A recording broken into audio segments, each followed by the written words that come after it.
Well, I've given up trying to remember what day of our trip this is, but it's Friday. Fairly sure it's Friday. The 11th. Is it the 11th? 11th. It's Friday the 11th? Friday the 11th, yeah. And we're leaving Doncaster. The antisocial willy wavers went earlier this morning, leaving the locals access to the water point. That was nice of them. And we are now, whoa, a bit windy, we'll be alright, not like on the Trent, no white caps. We're now heading through Doncaster Lock out to Mexborough. I wonder if, no, we won't be seeing that little mischief boat again. It'd be nice if we did, especially if they was about to go in the lock and we managed to close the gates just as they was halfway through and squish them in. Sorry, that's an awful thing to say. Be fun though.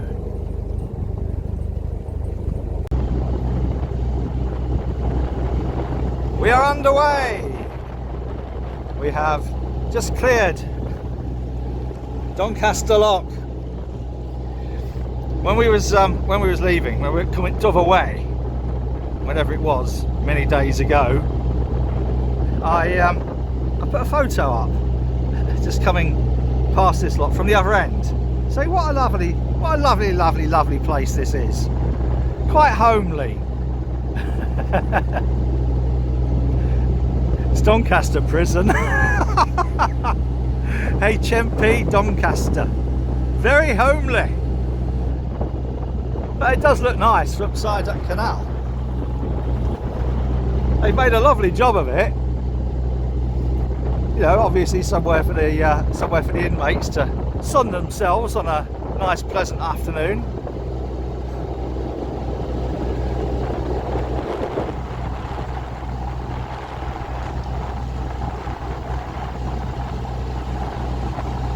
So we're now headed towards Mexborough,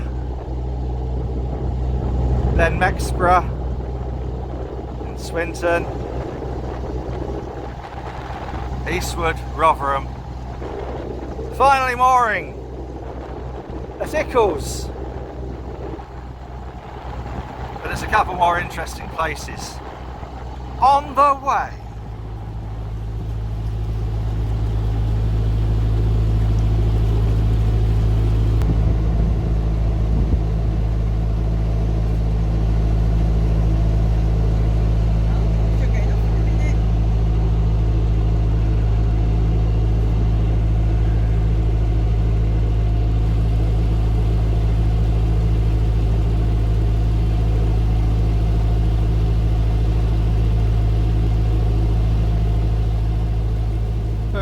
We're at Mexborough, and I didn't notice this. I'm going to need to look at the video. This is the trip boat, Why Lady, that operates out of Mexborough, and I didn't notice when we came past, but it looks like it's been burnt out at the front. This one steers from the front. It's one of those odd trip boats that doesn't steer from behind, but hadn't noticed that. As I say, I will look at the video and see, but crumbs, as if COVID wasn't bad enough. I suppose it could have been an insurance job to cover for the losses of COVID, but don't know, it's definitely burnt out. Crumbs. Yes, so there's a turn up for the books.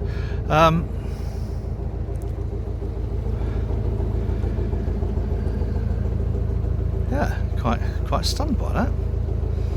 Be interesting to see what the story is, whether it's vandals, an accident, or insurance job. That there is the Maureen Eva, which is a huge commercial barge, which over the last 10 odd years they've been gradually doing up, and it now looks beautiful. If these working boats weren't in the way, they've definitely made a nice job of that wheelhouse anyway. Right, so yes, there you go, mooring either, a little tug and a workboat. Mexborough. The amount of times we've moored here and eaten at the Boat Inn, which is now closed due to flooding again. Apparently they are going to repair it and open it again. It's a beautiful little pub. It's part of a chain, but it's still a nice little pub. It does reasonably good food for a chain. And we actually enjoyed mooring here before we discovered the wonderful eateries of Doncaster, which is only 45 minutes away. And the first few times we started doing this trip,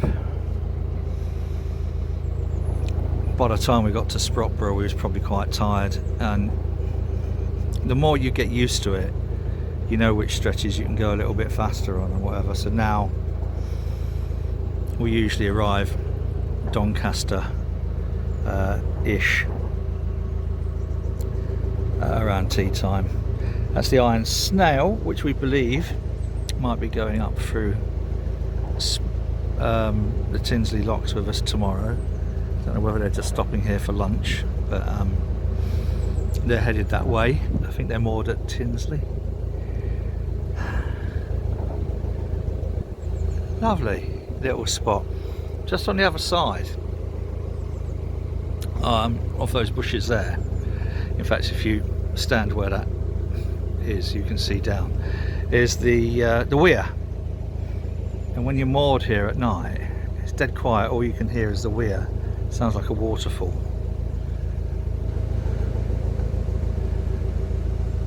That's Mexborough for you. And this is a lovely little river stretch now. Something I'm going to point out and highlight as we pass, which is a bit of a shame. But until then, we're just going to cruise on.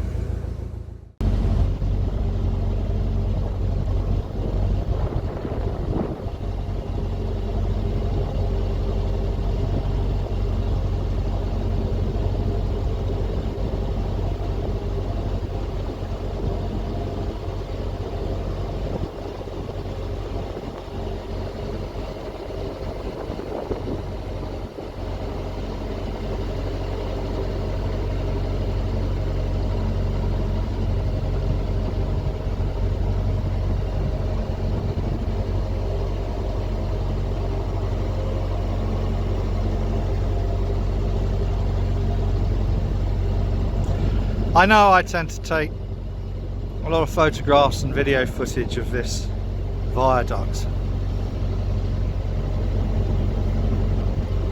and it's because I just think it's beautiful. I think it's one of the most beautiful kind of old structures we've got on the Sheffield and South Yorkshire navigation.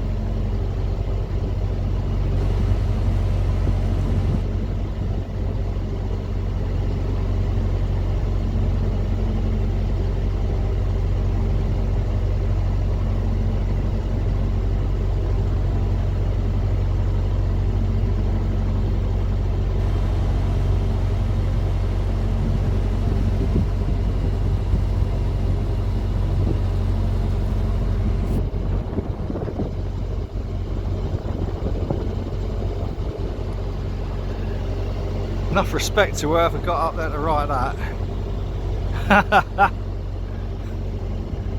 Fucking hell. Yeah. Charlotte's walked over there. You can fucking get me up there. I'm not a heights person.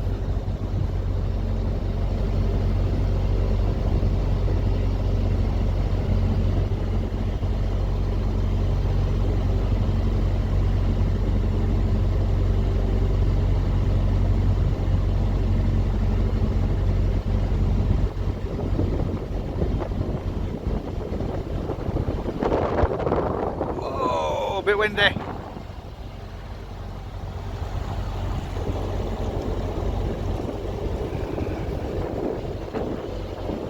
there will be someone, you know. When we came through Todmorden last year, there's I can't remember where it is, but somewhere someone has calculated the number of bricks that go into the Great Wall of Todmorden. Someone will have calculated that as well. Now, as with a lot of these structures, those are hollow. Those pillars are all hollow, a bit like the Poncasolfi aqueduct.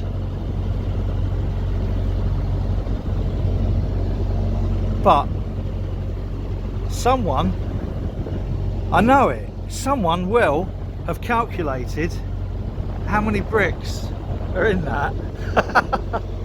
That's what Great British eccentricity is all about. Counting bricks in wall. All in all, it's... shut up.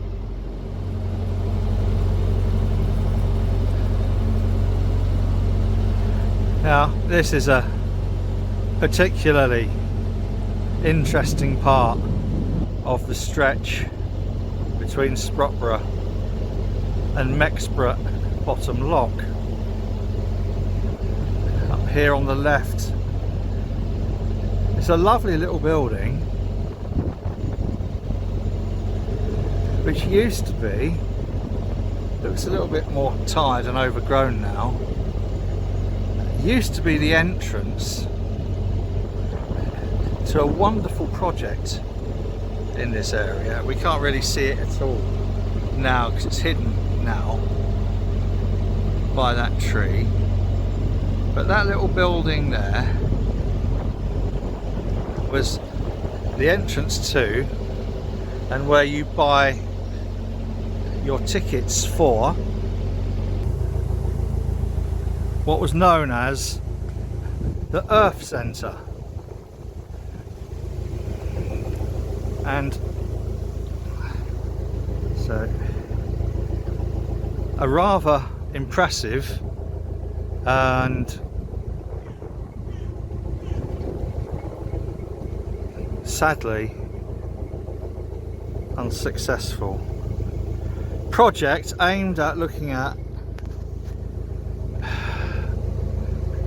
ecological issues. It was educational, but fun sort of educational. So it looked at renewables, more harmonious living, and tried to encourage an understanding and commitment towards how we as humans act as custodians for this very volatile planet, which, let's be fair, we fucked it, haven't we?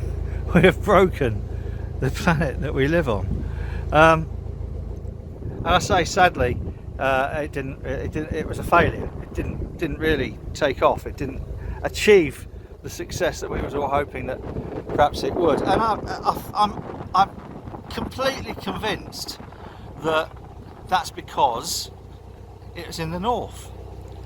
We've got the Eden project, which is incredibly, I mean, they could grow 10 times their size, which is a bit of an oxymoron, but this being in the north just didn't kind of take off. And it reminds me of many years ago, an old chum of mine, Tim Strickland, who was incidentally the manager for a group called the Specials, who released a song called Ghost Town, which is what most towns are at the moment, but not Doncaster. This morning Doncaster were right busy, which was nice to see. The market was busy, the inside market, the fish market, the outdoor market, the town centre busy. Great to see. So not quite a ghost town that many others are. I digress. So Tim Strickland, amazing guy, through his own will and determination and just pure bloody mindedness, managed to create the National Centre for Popular Music in Sheffield. Now, the National Centre for Popular Music was just that. It was to celebrate British popular music and the evolution of British popular music. The building itself near Sheffield Railway Station was designed to look like 4 pots on a mixing desk. The pots are what you twiddle to increase the bass or the treble or mid-range or whatever. And the building was ecologically designed. The little bars that you see on top of the pots on a mixing desk to indicate the level, you know, where it's pointing towards 1 or 11. Not many people get that, but it doesn't matter. They were like sort of flues that act like the Oast House principle in order to ventilate the building. It was a wonderful, magnificent building and a wonderful, magnificent project, but based in Sheffield. If you were based in London, fantastic, it would have been cram-packed every day, but it just didn't work based in Sheffield. And it's a great shame, because that was Tim's life work, and he, even now to this day, deserves a great deal of credit for willing that project into existence. It was a true credit to him, and it was a crime really that it was allowed to fail. But that is the way of the world, innit? And so that's why it's also a shame that this place, the Earth Project, also failed. Say Earth Project, Earth Centre. In fact, now I'm not even sure it was called the Earth Centre. No, I'm sure it was. I know the National Centre for Popular Music was called the National Centre for Popular Music. Even though a lot of people refer to it as the Pop Museum. Right, we are now approaching Gainsborough Bottom Lock. Charlotte's walked this way from Sprotborough with Marley to give him a little bit of exercise. Probably about as much as he's going to get today, because there's no other stretches really which is very dog walky.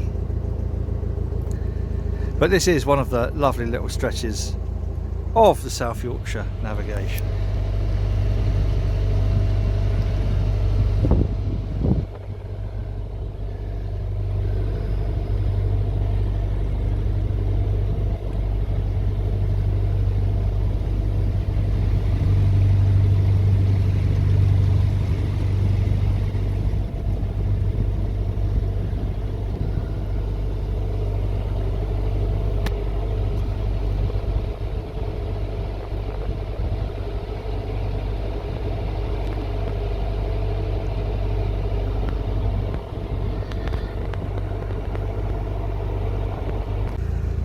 Right, well that's a new addition, which is quite nice for Mexborough. Gorilla Brewing.